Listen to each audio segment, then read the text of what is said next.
Hello, hello, Gutsy Women, and I am here again today with another wonderful woman who is doing so much good in the world out there, shining her light to help other people be the best version of themselves. And I have the honor and privilege of welcoming her into Gutsy Women today, not only as an interviewee, but as a member, which I'm so pleased about. The lovely Lesa Gavron, the Mystical Toolbox.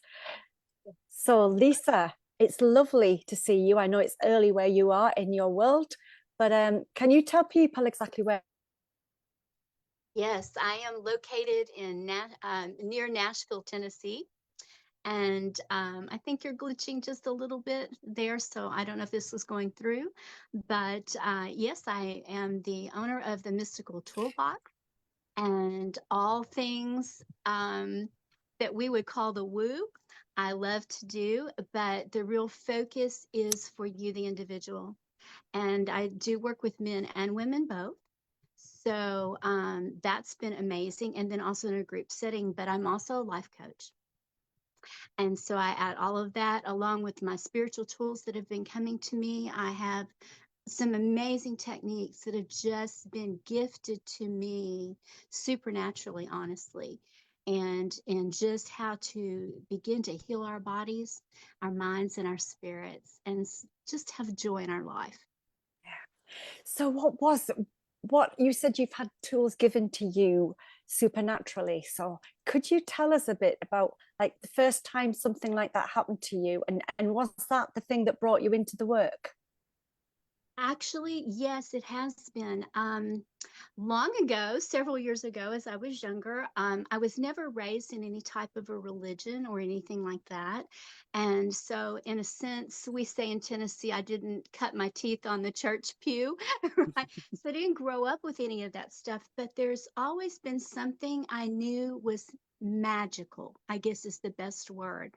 And now I say mystical because I just grow that vocabulary, right? And I knew that there was always something greater than us. And so that did take me down the path of church and into religion. And I had my first experience with, I say Yeshua or Jesus. And so that's what really began to open the door. And the angelic realm began to open to me. And so when I say these things are gifted, I feel like this information, knowledge, techniques, even the how to's has been the greatest thing. And so Yeshua has really been my master teacher in a lot of this.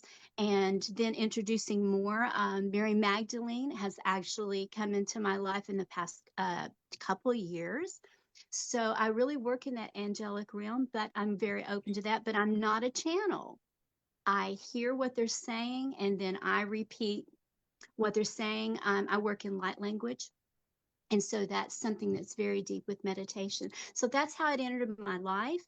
And so when I found these things, I would find people were just drawn to me and they would just tell me all their stories, what was wrong and what's going on. And so it just naturally began to flow into my life. And I'm a good listener.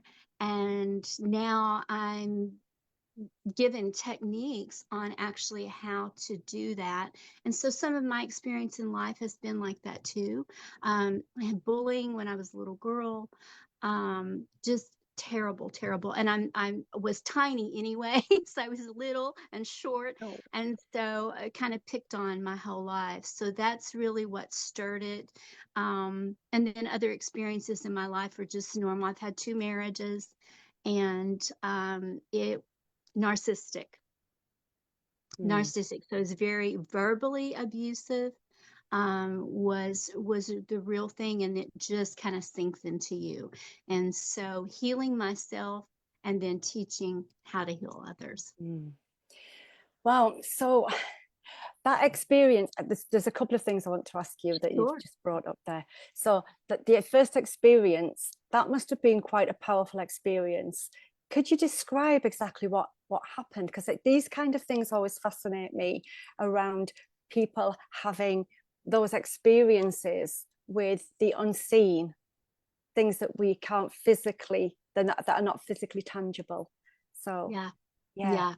So my first experience was very woo and supernatural to me. I was in a church setting, and it was a music event, and we could say the pastor, the leader of the church, we were getting ready to close out, and I was just a visitor. I'd only been there twice, and so I had been around that setting with family and different things on occasions, when you attend Easter and those type of things.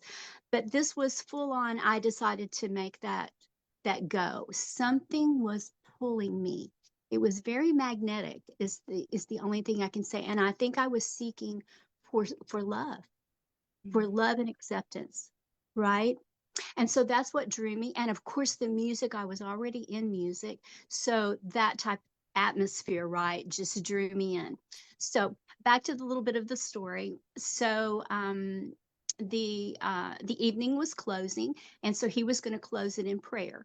And so he just said to, everyone in the congregation, just, bow your head, close your eyes, and we're going to dismiss the service.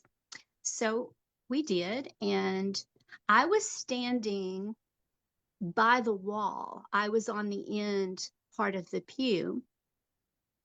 And he said, if you've just felt any kind of presence here tonight, he said, would you just lift your hand up? Nobody's looking at you, blah, blah, blah. And so, I had my head down and my eyes closed, and I just, sheepishly put my hand up. And when I did, oh my goodness, Dee, I felt, if you could put your hand and not touching, right? Like this, you feel warmth, right? You feel Yeah. the energy. I felt someone touch my hand. And I instantly opened my eyes because I only knew one person in the whole place, which was on this side of me. And there was no one there. And I was like, this must be what God love is. It's just joy, and I felt welcome. So that was my first experience. And then it just seemed to be, I think my mind opened as well as my heart. And when it did, then I began having dreams, and I would have visions. And at times I would be sitting, just meditating, being very quiet, and I would actually have open visions. And so those things began to just open into my life. I could be with people and I could see them. It was as if their heart just unzipped and I could see everything. Now, good, bad, and ugly, right? You kind of see it all. And so I kind of became known as a seer or prophet at that time. But that was my first experience, was that I called it the God touch, where it just, that warmth and love, and I felt safe. That's beautiful. Especially when you were raised in that environment, and all of that time you were just going about your life, just being, a good person, decent person, just, seeking love, wanting to give love, all of that kind of thing. And then that happens to you. That must have been quite a powerful experience to have. And so you also touched on something when you were talking just with that before, about you had some relationships that were quite narcissistic and coercive and all of those kinds of things. And it's all about, your words were something on the lines of, it's all about healing ourselves. Right. And so where did the healing in you happen? Was it from that experience, or do you believe you were doing this work because you recognized a pattern or something like that? I honestly, in that moment, knowing what I was desiring and wanting, I still didn't have the perception of what I needed as far as that deep inner healing. And so it was all about relationship and getting to know people, a family surrounding. So it was very honestly just generic. I was not self-aware, I guess you would say. But there were it was on that journey and in a marriage relationship, and then the relationship with those that I was attending with. And things started flaring up, and you're thinking, you feel attacked, or you feel like you're being held back, or maybe if I shine too brightly, I need to be quiet. And Mm, because mm, it's turning negative now, instead of it being all wonderful, all of these awarenesses started coming. I started seeing them. And so it's been a journey through that. And so going through a divorce, I think it shakes a lot of things in all of us, because it shakes that foundation of what you believe love and marriage should be and what a home life should be. So then it kind of trickles out to the relationship with your parents, with others. So those were the things that started becoming aware to me, that it was internal, mm. these things. And so I had great friendships and I had a lot of joy in my life, but I was angry. I was angry inside. I had a couple of car accidents that could have been very fatal. So things just started winding down to where you have to start looking at you. Mm. So that's really what started happening. And I realized that things weren't being done to me. They were actually showing themselves for me so that I could have my own healing. And Mm. so that's where the journey began. And I began to realize that when I speak out of my experience, that's truth. Mm. That's Yes. my truth. That Mm. there's power in that, because it brings a safety place for others that want to step into that safety place with you. And they go, oh, she's not faking this. It really happened to her and she gets it. Then people open up, and then there's healing back and forth, actually. Oh, there is definitely, because we're all connected. We have this invisible aura around us, and our energies can blend. And there's research happening now, isn't there, where you can be in a room with somebody who's quite negative, or and we can pick up on that energy, and that brings our energy down. So everything's connected. And if we can walk into a room where two people are having an argument, we've not been witness to it, but you can feel that energy when you walk into the room. And similarly, when you walk into a room and you set eyes on a stranger for the first time, and whether you like that person or don't like that person. Right. And Right. these energies are shifting and moving between us all. And so when you talked about being an angry person, that's an energetic Yes. coming out of us. But it also affects, in the work that I do, it also affects the liver. So if you are angry, then that can actually cause some level of liver disease, a dis-ease within the body. And Absolutely. and all of these things start to work in sync with each other, either, like you said before, either in a good way, or all of the negatives as well. Yes. Yeah. Yes. So in your work now, Lesa, then how do you balance with some people who are of quite fundamental faith in one area, and yet you work in a more eclectic way, don't you? You say you work with Yes. angels and other mystical things, and some people would say that that's against that religious viewpoint, wouldn't they? They would say that's Yeah. quite what's the word? I can't remember the word now, but you know where I'm coming from. Yeah. You have to Yes. follow this way, or Right. it's the highway. Exactly. Exactly. And I totally understand that, because I was we call it dogmatic, very Yeah. set in your way Mm. of a belief system. So, and I've done that. I've had to realize for myself personally that I was very out of balance. Mm. In religion, I use the word in a quote, it's an extreme. Either there's an extreme belief and then we cut out everything else, Mm. right? That this is the only path. And I realized that that was very off for me.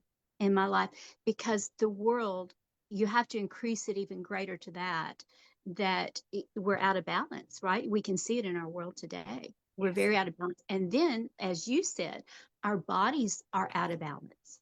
Something is going on. And so when I work with someone that maybe doesn't have that belief yet, that's okay. That is not a hindrance to me. What I'm seeing is each person needs some type of a skill set or a coping mechanism, right? That is contrary to that first belief system. Mm. So that's when I talk to them, I kind of do an intake and just kind of feel where they're at, and how their mind thinks or how their heart thinks. And then I'm able to work within their place, and hopefully their time with me, if they spend a little time with me, then we can open that box up and get them out of the box, right? And so it's a mind change. It really is. But I believe there's a belief system we all carry. And if we can work within that, then we have a foundation to begin with. Mm. So you froze there for me. Oh, So there was a little bit that I didn't catch there, but hopefully the audience did catch it. It was just my side of it. But okay. yeah, so I didn't quite catch the whole of that last little bit that you were talking about before you came back on. So when you said there was, it doesn't matter to you that other people have different ways of being, but you can connect into it. Is that basically what you were saying? Yes, yes. What I want to do is I want to just find a place where we can be on the same ground, right? Same foundation. And so their belief system and structure doesn't really make a difference. It's where they're at, because it's not about me. It's Yes. about that person. Mm. So I have to step into their world and work within their belief structure or system. And I don't see that as a problem, because if there's love there and safety, then we will find that way. Yes, that's lovely. And so what types of things do you work with for women who have um, blocks in their life, or they're feeling, you know, discontented, or wanting to get somewhere and feel that they're, you know, blocking that energy somehow? What Right. what what Right. kind of things do you help women with, or men Okay. with as well? Yeah, yeah. So I have several different techniques, and that's why I call it the Mystical Toolbox, because I have many, many tools that I'm going to pull out. In other words, if I were working with you, I wouldn't necessarily work with you like I would work with A, B, or C, right? It's going to be tuned exactly to your needs.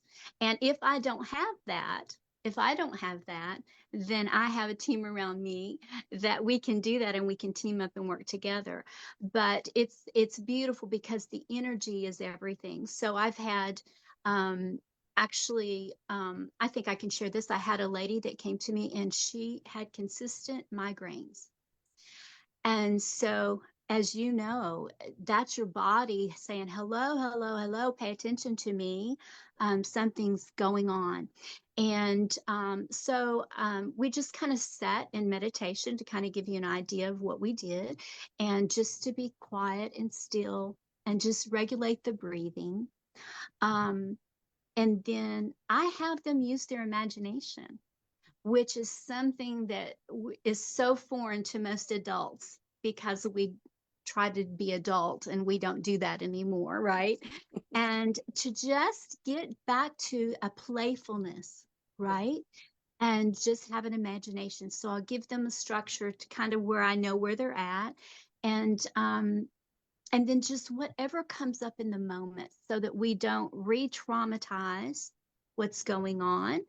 I want them to be empowered that they are the observer, and whatever's going on in their body or in their life in that moment, they've already survived it. So that's the message, is like, you've lived through it already. Now we're just doing cleanup work Mm. to that. And so whatever comes up, so for this particularly, a memory came up just in that moment, and we only worked with what came up in that moment. And then I gave her a few little techniques of what she could do and how to kind of clear that. And the result was she had a big event that she was um, actually scared of going to. And it triggered a migraine. So we just follow the trail, right? It's like your body and the things around us leave little breadcrumbs that are clues. And so teaching that person then how to follow that and see how it connected. So her anxiety brought on a migraine for her fear of being in this public environment. So that's where we focused, that her body was saying that, and the result was amazing. She went ahead and went to the event, and she came back and she said, oh my gosh, I had the best time that I've ever had, and I haven't had a migraine since. And so, I think the trigger was anxiety, really, or fear based. And but your body speaks out. Oh, it It does. speaks out. Now, it could have happened, Dee, something could have happened when she was younger that began that journey. But in that moment, we didn't have to deal with that. We had to deal with the present so she can function and have an understanding about herself. Then I know our body allows us to go deeper once we can function. Definitely. I hope that And explains a it little does, bit. it does. It's, it is for me. I mean, as a psychotherapist, I can really grasp what you're saying around that, because I know that when I worked purely as a psychotherapist, it can, going back into that thing at the background that could have caused that can sometimes re-traumatize people, and we don't need to go into that area, like you say. And so, which is another reason why I use hypnotherapy now, because we're focusing on the very moment and using the imagination, because that's what hypnotherapy is. It's all about using the imagination, because imagination is king to your subconscious. It works much better. So I totally understand and get that, and I totally understand and get why she's no longer got any more migraines, which is fantastic news. And what a wonderful testimony to the work that you're doing. So that's Thank wonderful. you. That's brilliant. Lesa, thank you so much for coming on and Thank sharing a you. little bit about your story and the work that you do to help women and men to unlock the blocks that keep them stuck in a certain place in their lives that they want to actually break free from. So thank you so much. And I want to just say to the audience watching, if you have resonated with anything that Lesa has said to you today in this interview, please connect with her. She's in the group, and she'll be able to come in and answer any questions and make comments. And I'll ask her to put her links in and how you can contact her directly, and just go forward with that, because I think, everyone needs different ways of healing, and the whole aim is to bring all of these people together in one place for you all. So thank you very much, Lesa, once again. It's been a joy to chat with you, and fascinating work that you're doing. Thank you so much. Thank you, Dee. Thank you for having me and connecting with me. This is beautiful. Thank you. Right, I'll just end the live stream. Enjoy your day, everyone.